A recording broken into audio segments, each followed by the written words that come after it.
গ্রামে তো সব জায়গায় দুর্ভিক্ষের পরিস্থিতি তৈরি হয়েছে।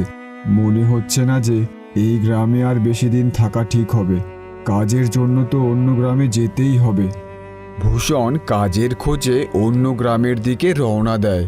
হাঁটতে হাঁটতে সে বিজয়পুর নামে এক গ্রামে এসে পৌঁছয়। সেখানে সে নতুন হওয়ার কারণে তার কাছে কোনো কাজ আর থাকার জায়গা ছিল না। তারপর ভূষণ সেই গ্রামের জমিদার আদিত্যনারায়ণের বাড়িতে এসে পৌঁছয়। জমিদার বাবু, আমি ভূষণ। আমি অন্য গ্রাম থেকে এসেছি। আমাদের গ্রামে দুর্ভিক্ষের পরিস্থিতি তৈরি হয়েছে। সব গ্রামবাসীদের ক্ষেত শুকিয়ে গেছে। গ্রামের মানুষেরা ফোঁটা ফোঁটা জলের জন্য কষ্ট পাচ্ছে। যদি আপনার কাছে আমার জন্য কোনো কাজ পাওয়া যেত তাহলে খুব উপকৃত হতাম। আরে, মনে হচ্ছে তোমার অবস্থা খুব খারাপ। ঠিক আছে, আমার কাছে একটা কাজ আছে, কিন্তু মনে হচ্ছে না যে তুমি সেই কাজ করতে পারবে। জমিদার বাবু, আপনি চিন্তা করবেন না। আপনি আমাকে যে কোনো কাজ দিতে পারেন। আমি সেই কাজ পুরো সততা ও পরিশ্রমের সাথে করব। আচ্ছা ঠিক আছে ভূষণ, তাহলে ভালো করে শুনে নাও। আমার কাছে 50টা গরু আর মহিষ আছে। তোমাকে প্রতিদিন তাদের গোবর পরিষ্কার করতে হবে, আর সকাল বিকেল তাদের ঘাস জল দিতে হবে। মাসের শেষে এই কাজের জন্য তুমি 200 টাকা পাবে। আর হ্যাঁ, দুবেলা খাবারও আমাদের তরফ থেকে বিনামূল্যে দেওয়া হবে। বলো, তুমি কি এই কাজ করতে পারবে? আরে বাবা, 50টা গরু আর মহিষ সামলানো তো সহজ কাজ নয়। কিন্তু এখন আমি আর কিছু করতেও তো পারছি না। আর জমিদার বাবু তো আমাকে দুবেলা খাওয়ারও দেবেন। ঠিক আছে জমিদার বাবু, আমি এই কাজটা করে নেব, কিন্তু একটা অনুরোধ ছিল। হ্যাঁ, বলো না, কি ব্যাপার? বাবু, যদি আপনার কোনো সমস্যা না থাকে তাহলে আমি কি আপনার গরুদের সাথে গোশালাতে থাকতে পারি? কেননা আমি এই গ্রামে নতুন, আমার থাকার কোনো জায়গা নেই। ঠিক আছে ভূষণ, তুমি গোশালাতে থাকতে পারো। ধন্যবাদ জমিদার বাবু। সেই থেকে ভূষণ গোশালাতে থেকে নিজের কাজ করতে শুরু করে। সে প্রতিদিন সকালে উঠে গরু ও মহিষের গোবর পরিষ্কার করত, তাদের ঘাস দিত এবং সময় মতো জল খাওয়াতো। প্রতিদিন ভূষণ নিজের কাজ সততা ও পরিশ্রমের সাথে করত। জমিদার আদিত্য নারায়ণেরও ভূষণের কাজ খুব পছন্দ হয়, কারণ সে তার কাজ খুব পরিষ্কারভাবে করত। ভূষণ, আমার তোমার কাজ খুব পছন্দ হয়েছে। তুমি গরু আর মহিষের খুব ভালো করে যত্ন রাখছো, তাই দুধের গুণমানও বেড়ে গেছে। আর আগে থেকে গরুগুলো বেশি দুধ দিচ্ছে। তাই আমি আজ থেকে তোমার বেতন বাড়িয়ে পুরো 400 টাকা করে দিচ্ছি। আপনার অনেক ধন্যবাদ জমিদার বাবু। ধীরে ধীরে ভূষণের কাছে বেশ কিছু টাকা জমা হয়ে যায়, যা দিয়ে সে নিজের জন্য একটা ছোট কুঁড়েঘর বানিয়ে নেয়। গোশালাতে শুয়ে তো নাক থেকে গোবরের গন্ধ এখনও যাচ্ছে না। যাক, এখন অন্তত নিজের ঘরে শান্তিতে ঘুমোতে পারবো। জমিদার বাবু, আজকাল গ্রামে চুরির সমস্যা খুব বেড়েছে। আমার কাছে আমি কিছু টাকা জমিয়েছি, যা আমি আমার বাড়িতে রেখেছি, কিন্তু আমার সেই টাকা চুরির ভয় হচ্ছে। আপনি তো জানেন আমি সারা দিন আপনার কাছে কাজ করি আর শুধুমাত্র রাতে যাই বাড়ি ঘুমোতে। তাই প্রতিদিন সেই টাকা চুরির চিন্তা আমাকে তাড়া করে বেড়াচ্ছে। হ্যাঁ ভূষণ, তুমি একদম ঠিক কথা বলেছ। আজকাল গ্রামে নতুন নতুন চুরির ঘটনা সামনে আসছে, আর সারাদিন তো তোমার ঘর খালিই থাকে, তাই চুরি হবার সম্ভাবনা তো আছেই। জমিদার আদিত্যনারায়ণ তখন কিছু ভেবে ভূষণকে বলে, দেখো ভূষণ, এই সময়ে একটাই জায়গা আছে যেখানে তোমার টাকা সুরক্ষিত থাকবে। সেটা হলো মোড়লের বাড়িতে। আমি লোকের মুখে শুনেছি যে মোড়ল মশাই টাকা পয়সা রাখে। মোড়ল মশাই খুব সৎ লোক, আর ওনার ব্যবহারও খুব ভালো। আচ্ছা ঠিক আছে, তাহলে আমি আজই মোড়ল মশাইয়ের কাছে যাব আমার সমস্যার কথা বলতে। ওই দিন ভূষণ মোড়লের বাড়িতে যায় মোড়লের সাথে কথা বলতে। এইখানে দাঁড়াও, কোথায় যাচ্ছ? হ্যাঁ, আমি মোড়ল মশাইয়ের সাথে একটু দেখা করব। আমার ওনার কাছে একটু কাজ আছে। কি কাজ আছে তোমার, আমাকে বলো। হ্যাঁ, আমার কিছু টাকা মোড়ল মশাইয়ের কাছে রাখবো, তাই জন্য এসেছিলাম। আচ্ছা ঠিক আছে, যাও তুমি ভেতরে।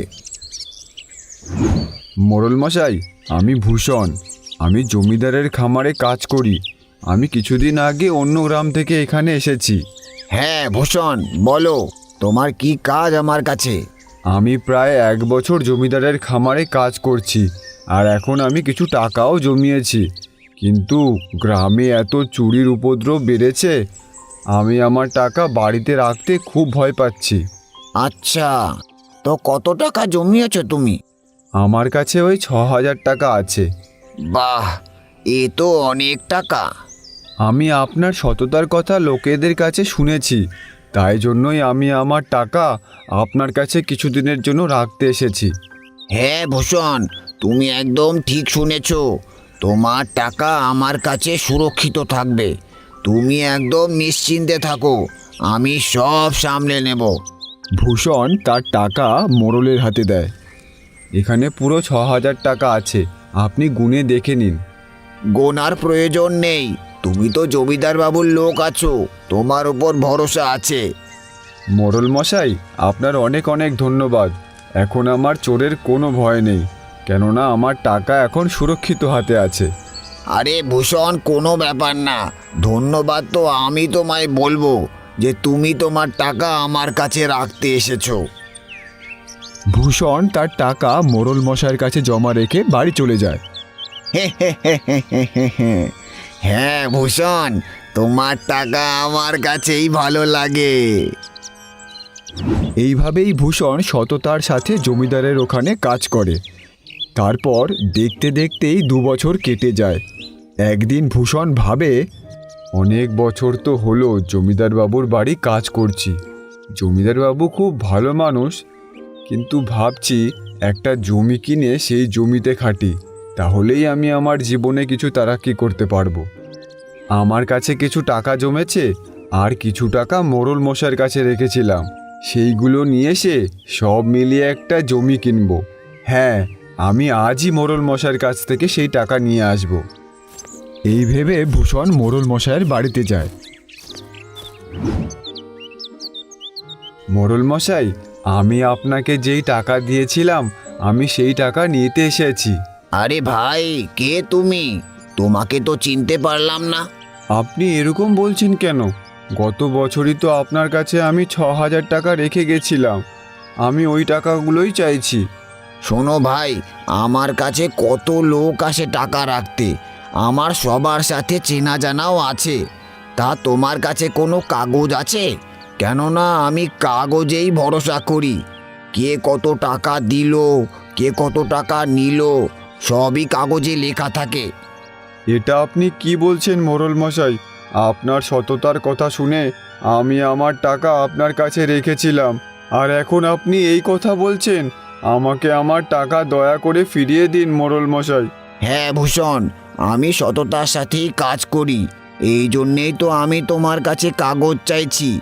যখন টাকা পয়সা লেনদেন করা হয়, তখন কাগজে লিখে নিতে হয়। মোড়ল মশাই, আমি আপনার পায়ে পড়ছি, দয়া করে আপনি আমার টাকা ফিরিয়ে দিন। অনেক কষ্টে আমি ওই কটা টাকা জমিয়েছিলাম। আরে, তুমি কি মিথ্যে নাটক করছো? মনে হয় তুমি আমার সততার ফায়দা নিয়ে টাকা হাতাতে চাইছো। দাঁড়াও, তোমাকে এখনই মজা দেখাচ্ছি। জমিদার তার লোককে ডেকে ভূষণের খুব মারধর করে। তারপর ভূষণ দুঃখ মনে বাড়ি চলে আসে। ভূষণের শরীরে মারের দাগ স্পষ্ট দেখা যাচ্ছে। সে খুব অসুস্থ হয়ে পড়ে। এই কারণে সে 2 দিন জমিদারের বাড়িতে কাজ করতে যেতে পারে না। তাই জমিদারবাবু নিজে ভূষণের বাড়ি চলে আসেন। সেদিন ভূষণ ব্যথায় বিছানায় শুয়ে আছে। ভূষণ, তুমি 2 দিন কাজে আসোনি, কি হয়েছে তোমার? শরীর ঠিক আছে তো? আরে জমিদার বাবু, আপনি এখানে এসেছেন, আপনি একবার ডেকে পাঠাতেন, আমি চলে আসতাম। জমিদার বাবু, কি আর বলবো, যেই মোড়ল মশাইয়ের কাছে গত বছর আমি আমার টাকা সামনে রাখার জন্য দিয়েছিলাম, আজ তিনি সেই টাকা ফেরত দিতে চাইছেন না।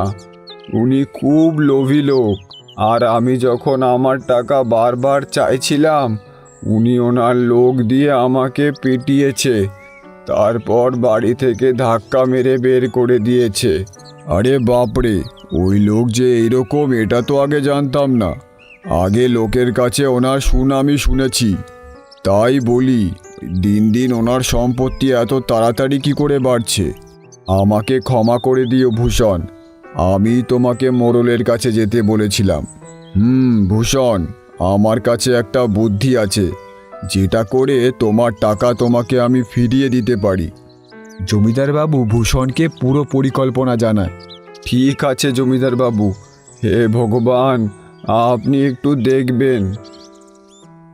পরের দিনই জমিদার একটা টাকার ব্যাগ নিয়ে মোড়লের বাড়িতে আসেন।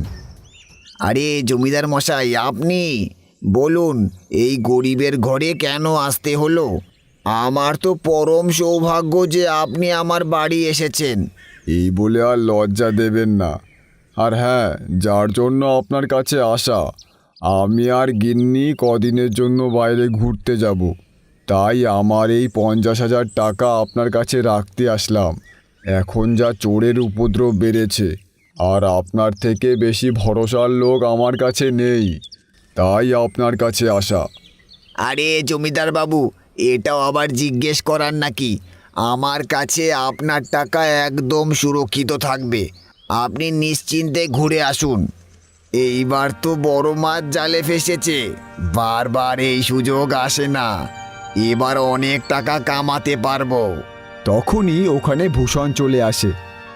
আরে ভূষণ, তুমি ভালো করেছো, তুমি এসেছো। আমি তোমার কাছেই যাচ্ছিলাম। আমাকে মাফ করো, আমি ওই দিন তোমাকে চিনতে পারিনি। এত লোক আমার কাছে আসে তো, তাই একটু অসুবিধে হয়, কিন্তু আমি আমার কথার খুব পাক্কা।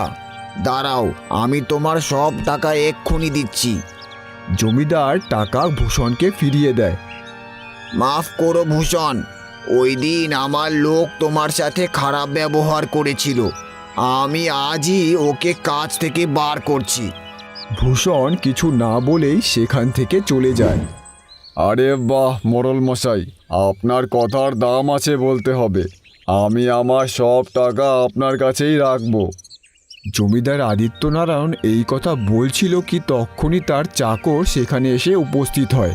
বাবু, গিন্নিমা পাঠাইলো, কইতে কইলো আর ঘুরতে যাবে না, কারণ আপনার মেয়ে আর নাতনি আইছে ঘুরতে।